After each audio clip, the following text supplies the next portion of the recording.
நண்பர்களே, எல்லோரும் எப்படி இருக்கீங்க?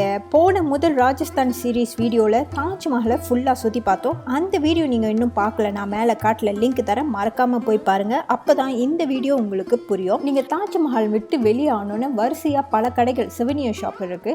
இவங்க எல்லாம் கொஞ்சம் பார்த்து எல்லாம் ஷாப்பிங் பண்ணிட்டு இருந்தாங்க. அதுக்கப்புறம் திரும்பவும் பேட்டரி காரில் நம்மளை எங்கே ஏற்றுனாங்களோ அங்கே கொண்டு போய் விட்டுருவாங்க.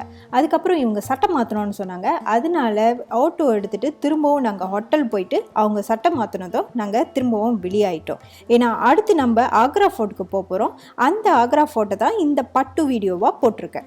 இந்த காணொளி உங்களுக்கு பிடிச்சிருந்தா லைக் பண்ணி ஷேர் பண்ணுங்க. மறக்காம நம்ம சேனலை சப்ஸ்கிரைப் பண்ணுங்க. எந்த நாட்டிலேருந்து நீங்க பார்த்துட்டு இருக்கீங்கன்னு கீழே கமெண்ட் பண்ணுங்க.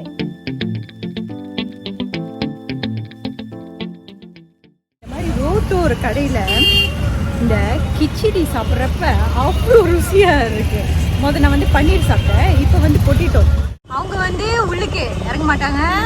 நானும் அங்கிளும் வாங்கிட்டு வந்து அழகாக இந்த சீட்லேயே உட்காந்து சாப்பிட்டுட்டு இருந்தோம். இதோட விலை பார்த்தீங்கன்னா 5 ரூபாயிலேருந்து 15 ரூபாய் வரைக்கும் தான். அதோட ஸ்டஃபிங்கை பொறுத்து. இன்னைக்கு அங்கிளோட ட்ரீட்டுன்னு அவர் என்ன காசு கட்டவே விடலாங்க.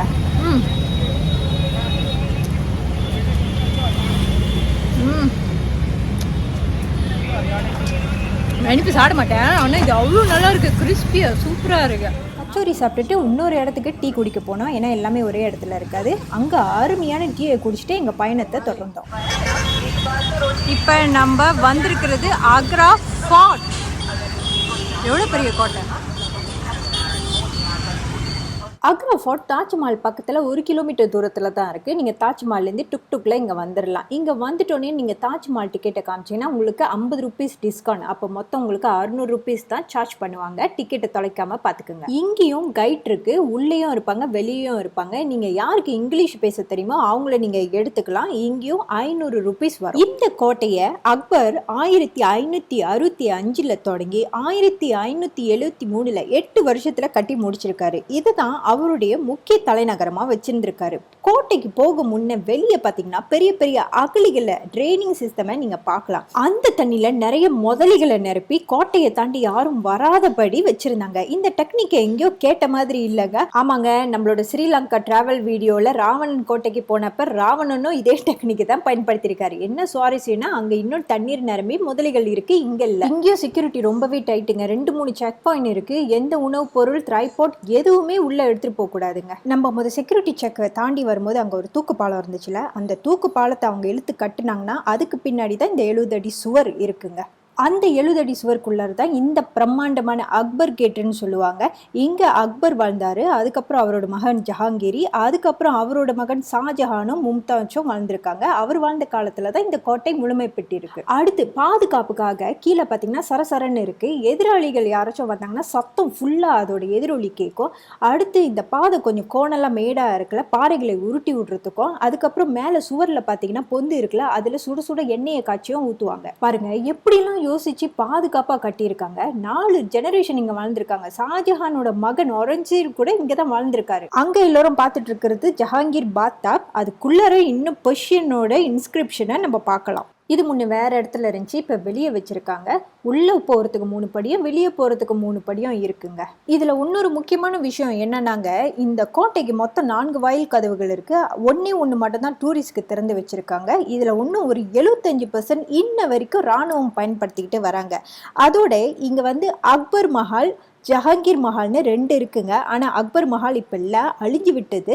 இப்போ நம்ம பார்த்துட்டு இருக்கிறது ஜஹாங்கீர் மஹால். அவர் 2 மதத்தில் முஸ்லீம் இந்துல கல்யாணம் பண்ணியிருக்கிறதுனால இங்குள்ள கட்டிட வேலைப்பாடுகள் பார்த்தீங்கன்னா மிக்ஸாக இருக்குங்க. மேலே இருக்குல்ல, அதுதான் வந்து கிங்கோட இடம். இங்கே இருக்குல்ல, இது வந்து முன்ன கர்டன் இருந்துச்சு. ஸோ குயின் வந்து அங்கேருந்து பார்ப்பாங்க. இது வந்து டபுள் ஸ்டோரி, இது வந்து டைனிங் ஹாலு. ஆனால் இந்த டிசைன் பார்த்திங்கன்னா வந்து நம்மளோட இந்தியன் அந்த நுணுக்கத்தில் வந்து எல்லாத்தையும் கட்டியிருக்காங்க. இது வந்து ஹிந்து டெம்பிள்னாரு. இது வந்து கிங்கோட பெட்ரூம். இதில் இன்னொரு இன்ட்ரெஸ்டிங்கான விஷயம் என்னென்னா, அவர் குளிர்காலத்தில், வெயில் காலத்தில்னு வெவ்வேறு சீசனில் தங்குறதுக்கு 2 வெவ்வேறு பெட்ரூம் இருக்குங்க.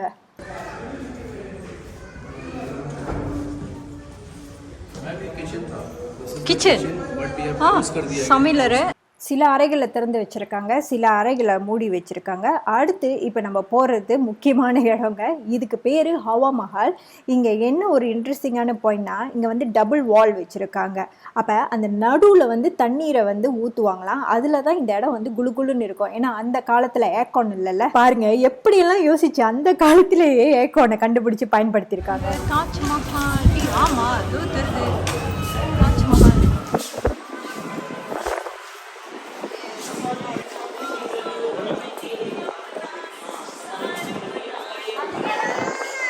இப்போ பார்த்தீங்களா, உங்களுக்கு ஏன் செக்யூரிட்டி டைட்டுன்னு தெரியும். அந்த மாதிரி லூசுத்தனமாக எங்கே போனாலும் கிறுக்கி வைக்கிறாங்களே செவரில்.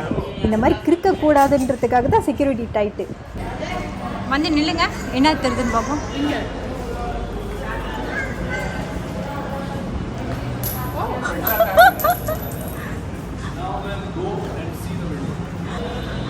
அவர் அங்கேருந்து காயின்ஸ் போட்டார்ல, யானு போய் பார்ப்போம். ஓஹோ, இங்கே இந்த மாதிரி டிசைன் இதான் மேஜிக்கா? ஆடா பாவீங்களா. இங்கே நீங்கள் மேலே வந்தோடனே எங்கே எந்த ஆர்ச்லேருந்து நீங்கள் பார்த்தாலும் அந்த யமுனா ரிவர், அதுக்கப்புறம் அந்த தாஜ்மஹால் அவ்வளோ அழகாக ஃபுல்லாக தெரியுதுங்க. இப்போ தெரியுது ஏன் தாஜ்மஹாலை அந்த இடத்துல கட்டினாங்க. நாங்கள் அங்கேருந்து பார்க்குறப்ப தாஜ்மஹால் எவ்வளோ நல்லா தெரியுதுன்னு கேட்டார். நான் வந்து பிடிஎம்னு சொன்னேன். ஆனால் இங்கேருந்து பார்க்குறப்ப தாஜ்மஹால் ஆளுங்க இருக்கிறதுனால தெரிய மாட்டேது, அவ்வளோ பெருசாக தெரியுது. அங்கே பாருங்கள், இதுதான் வந்து illusion, optical illusion. Wow, super. அடுத்து இப்போ நம்ம இருக்கிறது காசுமஹால். காசுமஹால் என்பது ஷாஜஹான் மும்தாஜோட பெட்ரூம். அது பார்த்தீங்கன்னா அந்த காலத்தில் கிரேப்ஸ் கார்டனா, அது ஜஹாங்கீர் காலத்தில் மட்டுமே இருந்தது. இதனுடைய கலை வேலைப்பாடுகள் பாருங்களேன் எவ்வளோ அழகாக இருக்குன்னு. ஒரு காலத்தில் தங்கம் வைடூரியம்னு அவ்வளோ அழகாக ஜொலிச்சிச்சு. இது அப்படியே பார்த்தீங்கன்னா வந்து ஷாஜஹான் மும்தாஜோட பெட்ரூம். இது அப்படியே வந்து கோல்டில் வந்து கவர் பண்ணிருந்துச்சு. ஆனால் பிரிட்டிஷ் என்ன பண்ணாங்க, நெருப்பு மூட்டி அந்த தங்கத்தெல்லாம் உருக்கி எடுத்துகிட்டு போயிட்டாங்களா.